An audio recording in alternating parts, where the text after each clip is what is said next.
The room was packed, every bench creaking under the weight of people who wanted to see a man broken down.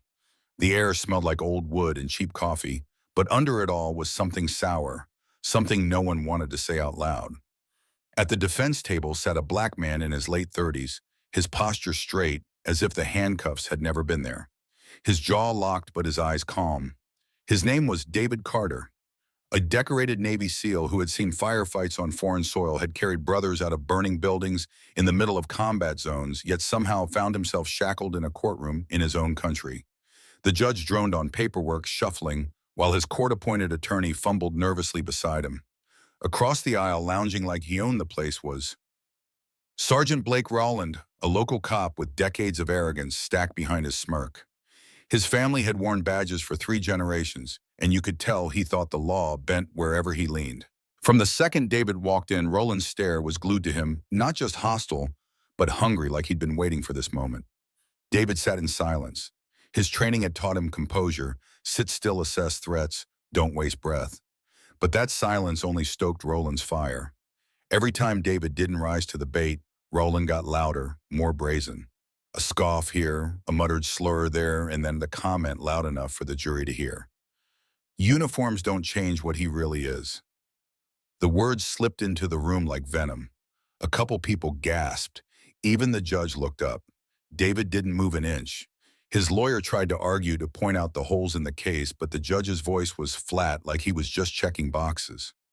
David could read the room like he once read battlefields, pressure points, shifting loyalties, threats moving in the shadows. And what he saw terrified him more than any firefight overseas. This wasn't a fair fight.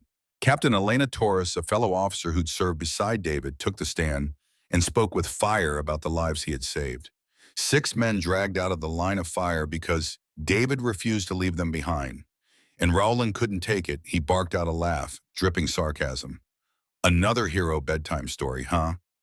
The gallery erupted. Veterans in the back stood, fists clenched, faces red with anger. Judge hammered the gavel, but order was gone. Elena's voice cut through like steel. That man risked everything so his brothers could come home alive. Show some respect. Roland shot up from his chair, pointing straight at David, spit flying. Respect for him. In here, he's nobody. Just another criminal. His rage cracked the walls of formality. The judge threatened him, but Roland didn't care. His boots stomped across the polished floor, closing the gap, his voice booming.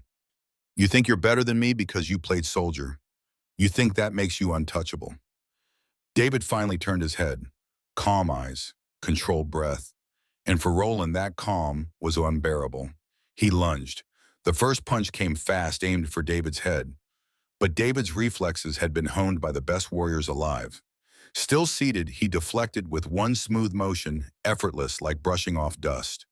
Gasps ripped through the room. Phones rose, capturing history.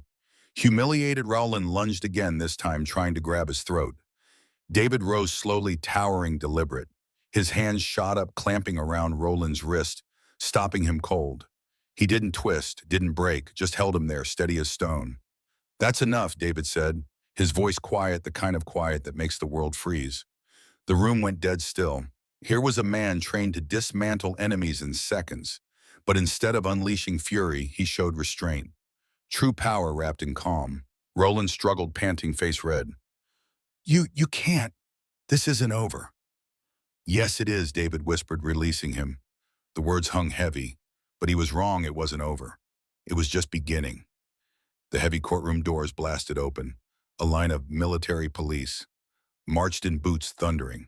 At their head, Colonel Javier Morales' presence sharp enough to slice glass. His voice carried across the silence.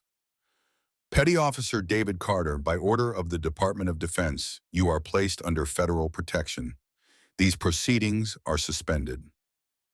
The judge froze. Roland went pale. Even the bailiffs backed away. Chaos turned into electric anticipation. Everyone realized they were watching something unprecedented. Roland tried to bark back. This is a civilian court. You have no authority here. Morales' gaze cut him down. When crimes are committed against military personnel with Carter's clearance level, it becomes federal jurisdiction. And you, Sergeant Rowland, are already under investigation. The room gasped. Clearance level. Two words that flipped everything. David wasn't just a Navy SEAL, he was deep undercover for naval intelligence, probing corruption in the police force. Morales dropped a thick folder on the judge's bench, stamped with federal seals marked classified. The judge's hands trembled as he read. Eyes widened, his voice cracked.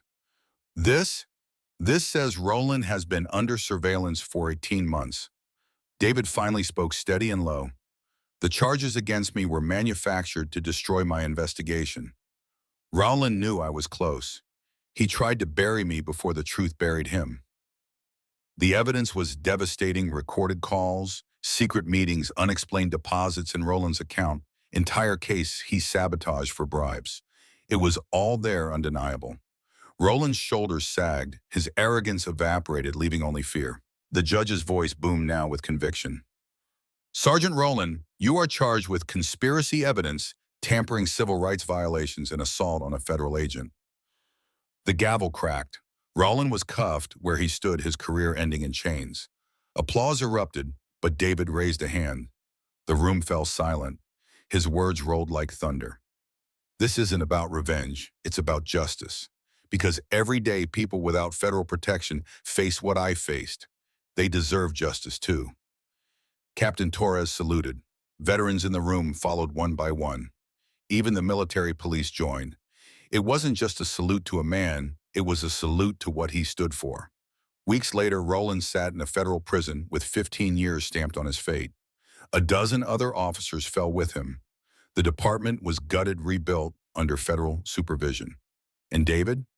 He testified before Congress, his calm words fueling legislation for stronger oversight. His story became a case study in law schools, a training tool in police academies.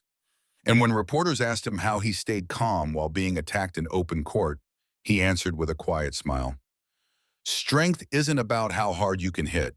It's about how much you can take while still doing what's right.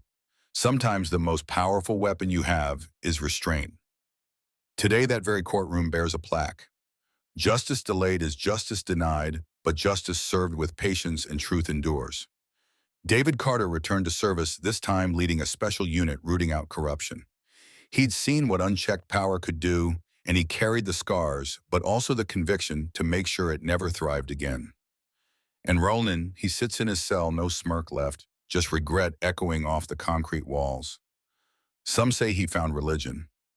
Others say he just found the silence he once mocked. Either way, his name became a cautionary tale. Respect isn't taken by force, it's earned.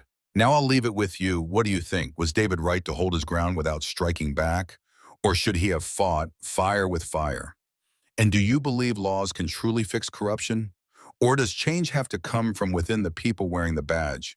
Drop your thoughts in the comments, share the story if it moved you, and don't forget to subscribe, because stories like this remind us that justice isn't just a word, it's a fight worth having.